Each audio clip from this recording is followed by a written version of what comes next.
When I started my career, we had vibrant, local news community, local news organizations, and that is no longer there. When we're thinking about the public good, journalism is really that anchor and that foundation to tell the stories of what's happening.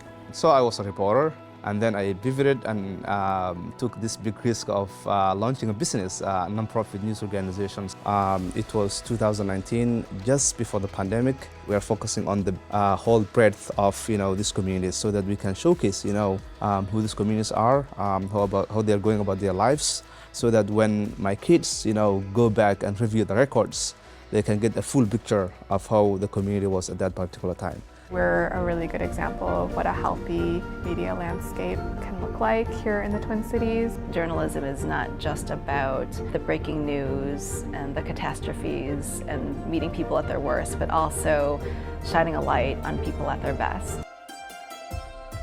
Nonprofit journalism is getting a huge momentum right now, and foundations like McKnight Foundation is stepping up to support organizations like Sahan Journal and Mimpost, and the response has been really amazing.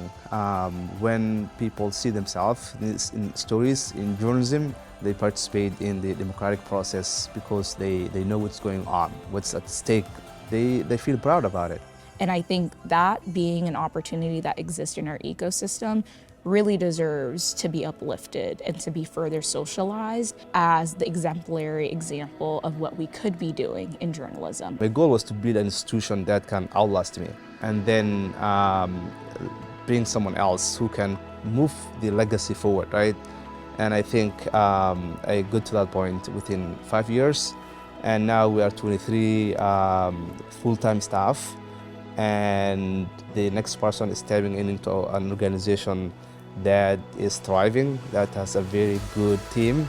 I've just been very fortunate to know Mukhtar and get to see his journey and witness it. My parents moved a lot. They are resilient people because of what they went through. They fled the Somali Civil War. They brought their family to Minnesota, and we have to start a new life. I have that in the back of my mind. It just comes down to how can I have more impact on people, communities, and you cannot do that if you are not dreaming big. That's my guiding, principle.